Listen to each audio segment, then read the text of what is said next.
Milei, de lo infame a la irresponsabilidad, por el periodista argentino-uruguayo Andrés Correa.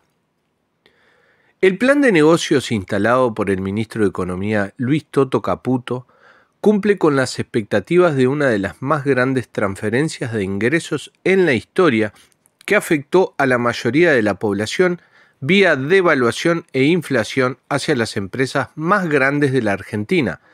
También se benefician quienes participan en la timba financiera con la zanahoria del carry trade o bicicleta financiera. El plan de miseria planificada parece cumplido con el sustancial objetivo de bajar al piso los ingresos de las mayorías, con el sello de la administración de los hermanos Milei, que suele ser desmedido y sin cálculo preciso sobre los efectos combinados de las medidas que lleva a un escenario que cada día se hace más invivible para una franja inmensa de la población.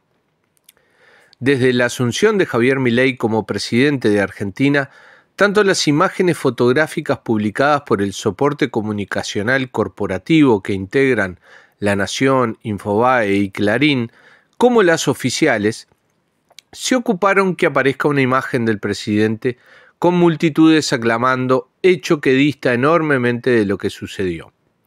La asunción de Milei careció de calor popular a pesar del discurso del comienzo de una nueva era.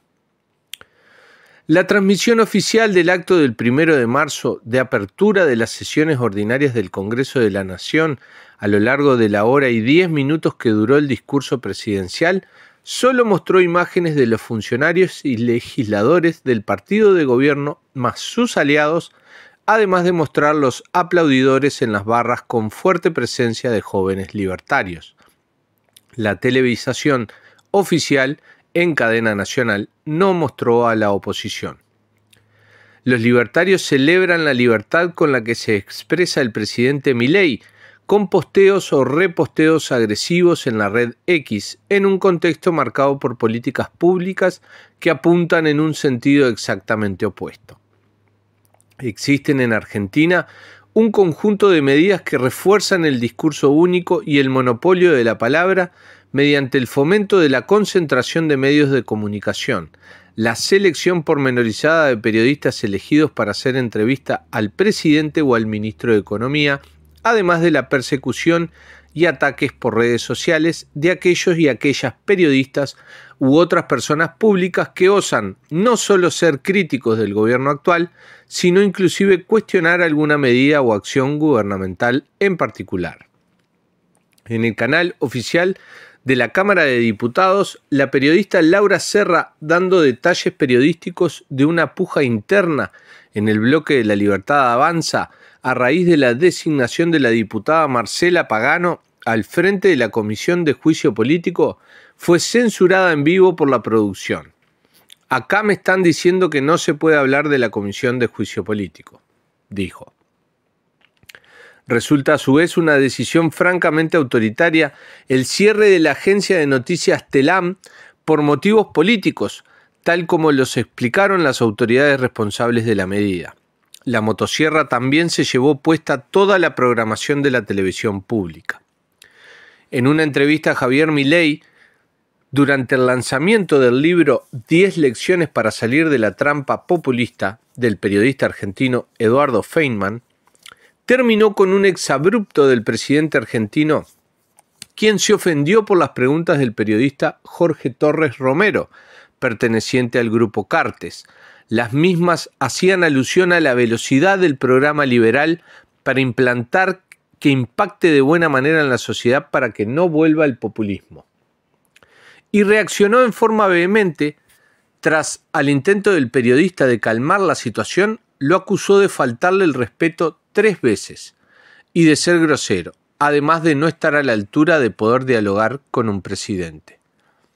El propio periodista Torres relató en una entrevista radial con Ernesto Tenenbaum sobre un altercado con Milei antes de ser presidente y que los medios libertarios titularon como «Milei destroza a periodista zurdo», lo cual él mencionó que de zurdo no tiene nada.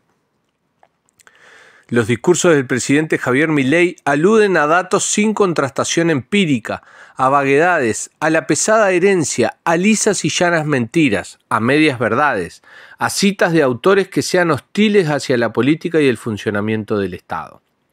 También se utiliza a referentes mediáticos agresivos y provocadores como encargados de la justificación y defensa de los contenidos instalados por los laboratorios de ideas ultraliberales.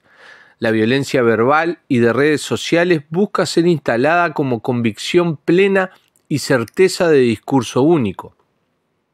Uno de los principales ejes del discurso es contra el gasto público.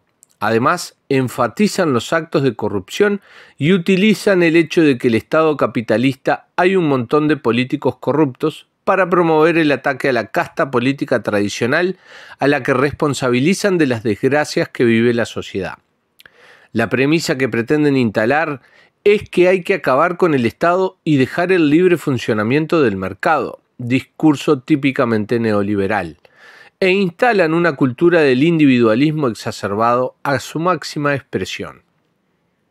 Quizá la diferencia principal con la derecha tradicional es que plantean ofensivamente que hay que terminar, por ejemplo, con la salud o la educación pública, privatizar el agua y todos los recursos naturales, y terminar con todos los derechos sociales.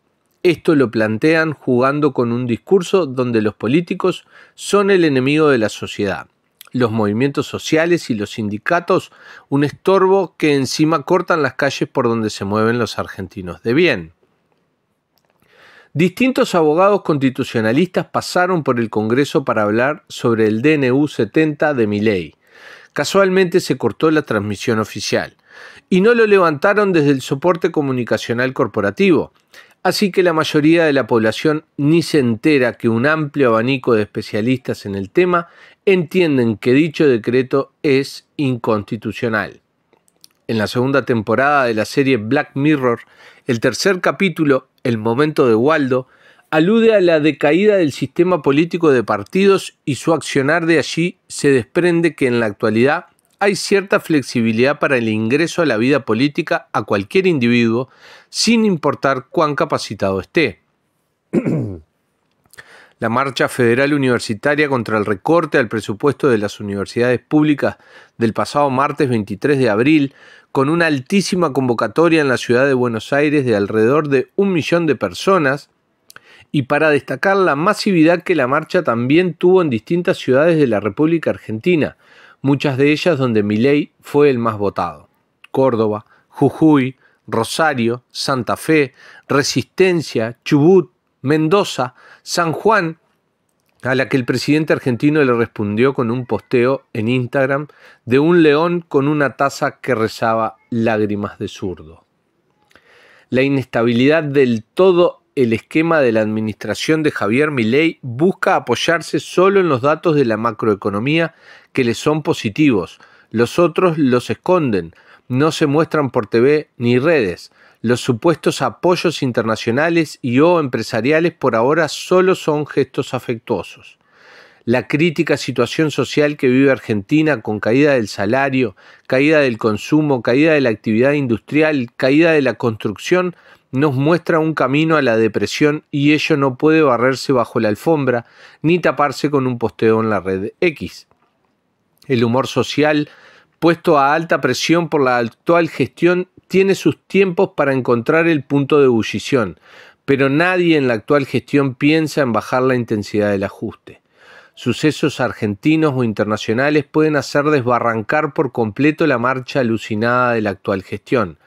El aparato comunicacional del gobierno de Milei invisibiliza, denosta, agrede, promueve el odio, agita la violencia, desprecia a los que piensan y opinan distinto.